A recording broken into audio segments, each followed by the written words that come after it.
السلام عليكم ورحمة الله وبركاته، اللهم صل وسلم وبارك على سيدنا محمد وعلى آله وصحبه أجمعين. جايبة لكم طريقة عمل السمك وتنظيفته، وكمان ازاي بتبله بتتبيلة بسيطة جدا وسهلة. تعالوا يلا بينا اقول لكم انا بنضفه ازاي. بمعلقتين اتنين بس من المكون اللي انا هقول لكم عليه هتخلوا زفارة السمك دي مش هتكون موجودة، ولا هتشموا ريحته وانتوا بتقلوه ولا اي حاجة خالص. طبعا انا هنا كنت جايبة السمك وكنت جايبه متنضف. بعد ما جبته بقى متنضف، طبعا انا بحبش اللي انا يعني ايه، خلاص طالما حد نضف حاجه اعتمد عليها، لا، بحب اللي انا كمان اعيد عليها في البيت. طبعا هنا بعد ما انا روحت فضيته، وبعد كده شطفته، نزلت الميه طبعا اللي فيه الميه اللي هي بزفره. بعد كده رحت نقعته في الحوض. طبعا كنت غاسله الحوض كويس جدا. بعد كده حطيت فيه السمك، مليته ميه.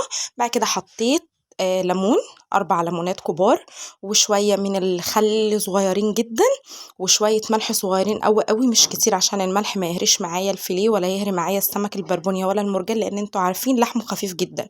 وحطيت 4 معالق من الطحينة. بجد ديت 4 معالق حاجة اسمها سحرية، بتخلي الزفرة بتاعت السمك مش موجودة خالص. وبس كده، وبعد كده بسيبه منقوع شوية، بعد كده بطلعه بشرفه وبسيبه بقى يتصفى. بكون حضرت التتبيلة بتاعته زي ما انتوا شفتوها كده. عبارة عن ملح، فلفل اخضر حته صغيره لو هو حراق، لو انتوا بتحبوا الحراق براحتكم، مش بتحبوا حته صغيره جدا بس تدي تطعيمه. ومعلقه كبيره من البهارات بتاعه الفراخ، واللهم صل على النبي، ومعلقه كبيره كمون وكزبره. مش بحط اكتر من كده. هو انا قلت تتبيله الفراخ صح؟ المفروض تتبيله السمك. اسفه معلش. تتبيله السمك. وبعد كده طبعا بروح عاملاهم بقى في الكبه اللي هي بتاعه الخلاط الصغيره، او اللي هي اللي اسمها المطحنه. بعملهم على طول، لان طبعا انا بحط راس من التوم، فمش هتقعدي بقى لو انت عايزه تنجزي وقتك على طول في المفرمه بتاعه الخلاط اللي هي الصغننه ديت، على طول هتطحنها لك على طول. طحنت التتبيله كويس جدا، خليتها ناعمه قوي. ابتديت اتبل حاجه حاجه. تبلت الاول السمك البربونيا والمرجان، طبعا مش همسك واحده واحده، لا، انا حطيت التتبيله كده وقعدت اقلب كويس جدا زي ما انتم شفتوني وانا بقلبها. بعد كده سبته. طبعا تبلت البولتي والفيليه كله تتبيله واحده، مش بزود اكتر من كده، ولا بحط بهارات زياده، ولا بحط اي اطعمه تانية، عشان ما اضيعش طعم السمك. لان طعم السمك برضك يعني انتوا عارفين بيروح من اقل حاجه. فكمان مش مكتره في البهارات، انا والله يعني حاطه بالظبط، مش هحط كتير، مش هحط اكتر من كده. معايا بقى هنا هو الدقيق. طبعا بحب ابهر الدقيق قوي. بحب احط على الدقيق معلقه كبيره من البيكنج باودر، وبحط معلقه من الكمون ورشه صغيره من الملح. ايه فايده البيكنج باودر؟ بيخلي قطعه السمك ما تشربش منك زيت، وبتكون فيها هشه، يعني حاجه كده عامله زي الهشه. شفت قطعه الكيك لما بتمسكيها كده بتبقى عامله فيها هشهشه كده؟ هي بالظبط السمكية بتكون كده. وكمان مش بتشرب زيت، ده العامل الأساسي اللي خلاني أحط البيكربونات، لأن الزيت يا جماعة يعني هو غالي لوحده، والسمك يعني زيت، السمك عايز يشرب زيت بطريقة فظيعة. فبجد جربوا المعلقة اللي أنا قلت لكم عليها ديت اللي هي البيكربوناتو، مش هتحسوا أصلا إن السمك خد منكم زيت. طبعا انا هنا هبتدي الاول بالمرجان، وعملت ربة كده للدقيق للفيليه وللبربونيا. عبارة عن 4 معالق من الدقيق، حطيت عليهم كمون وشوية من الملح وشوية صغيرة جدا جدا من البهارات بتاعة السمك اللي انا حطيتها في التتبيلة، اللي هي العامل الاساسي برضك في تتبيلة السمك. وطبعا شوية مية حسب بقى انت ما تحطي كمية الدقيق، حسب ما هتحطي المية. يعني انا حطيت الدقيق، فضلت اقلب لحد ما شفت سمك الدقيق كان قد ايه، كان خلاص يعني انا عايزاه تقيل، مش خفيف قوي ولا تقيل قوي.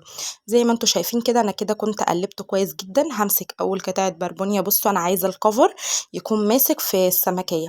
زي ما انتم شايفين، انا طبعا كنت همسك بايديا بس ما عرفتش، لقيتها بقى هتبقى لغوصه جامده جدا. حطيت سمكيه سمكيه، وطبعا هطلع. عايزين تعملوها بقى طبقات، تقدروا تحطوها في ربة الدقيق، من للدقيق الناشف ومن الدقيق الناشف لربة الدقيق، بس انا ما حبيتهاش تبقى كتيره برضو، حبيتها تكون بسيطه. منها تديها قرمشه، ومنها كمان تديها لون حلو، اللون الذهبي اللي انتوا هتشوفوه معايا في الاخر. مكوناته سهله جدا، مفيهاش اي حاجه صعبه. وطبعا زي ما انا قلت لكم، انا ما بحبش احط البهارات كتير، لان البهارات الكتير بتضيع طعم الاكل. انا حتى لو انتم متابعين فيديوهاتي هتلاقوا معظم الاكل بتاعي ما فيهوش بهارات، اللي هي البهارات الاوفر، ولا بهارات زياده. في اكل يحتاج منك بهارات كتير، واكل ما يحتاجش بهارات كتير. لان في حاجه من الاكل زي السمك وزي اللحوم، لو حطيتي بهارات كتير قوي هتضيعي طعمها. طبعا هنا انا كنت خلصت البربونية وزي ما انتوا شفتوها، وهبتدي ان انا احط قطعة الفيليه زي ما انتوا شايفين كده في قلب ربة الدقيق، ونفس النظام هحطها على الدقيق الناشف. هو كان كله في حاجة واحدة يعني محدش يستغرب. انا كنت مستعجلة جدا، حتى انتوا هتلاحظوا في الاخر التصوير بتاع التقديم كان في كمية الاستعجال، لان كان عندي عزومة وكنت عايزة اخلص في ثانية مع التصوير. كل ده كان واخد مني وقت جامد جدا، فالحمد لله يعني ربنا كان معايا وخلصت على طول الحمد لله. طبعا انا قلت بقى احط قطعه قطعه وانا عايزه انجز في وقتي، رحت حطيت بقى كله مع بعض. ما عملش ما فيش اي حاجه يعني، ما تخافوش حطوا كله مع بعض وهتطلع قطعه قطعه، مش هتبقى لازقه في بعض، لان انتوا مش حاطين نشا.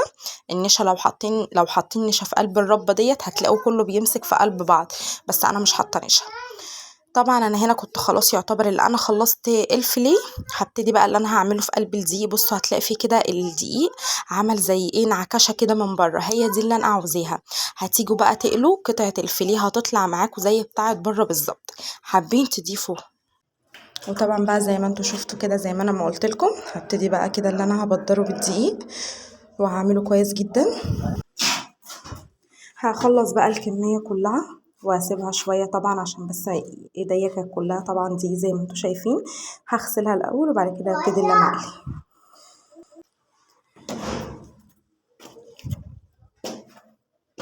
هو انا مرضتش والله ان انا اقطع لكم اي حاجة، سبت لكم كل حاجة زي ما هي عشان ابقى معاكم خطوة بخطوة واوريها لكم.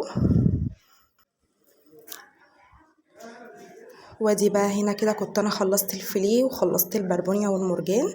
هبتدي بقى اللي انا هعمل البولتي في قلب الدقيق برضو. طبعا هو الدقيق كان خلاص بقى، كان لازم ان انا احط دقيق جديد. وادي هنا كده خلاص عملت كله. طبعا كنت سايبه الطاسه تسخن جدا جدا بالزيت طبعا عشان اول ما احط السمك ياخد معايا صدمه على طول. وطبعا انا بحط معاه قشر الليمون دوت عشان لو في اي ريحه يبقى الليمون ايه عاملها شويه يعني يخفي ريحتها شويه. طبعا مش ريحه زفاره، هو بس كريحه السمك قلي السمك الطبيعي. وادي هنا كده كنت بعد ما انا ما خلصت عملت طبعا شويه سلطه كده جنبها. وادي هنا شكل السمك البلطي وشويه مخلل. وهنا بقى كنت خلاص يعني انا كنت بوريكم اللي انا قليت البلطي، وهنا كنت بقلي المرجان. هنا كنت بقلي بقى المرجان، وكان عندي حتتين مكرونه في الفريزر طلعتهم وسبتهم فكوا وبردك تبلتهم وبردك ابتديت اللي انا اقليهم، هم كانوا 2 بس.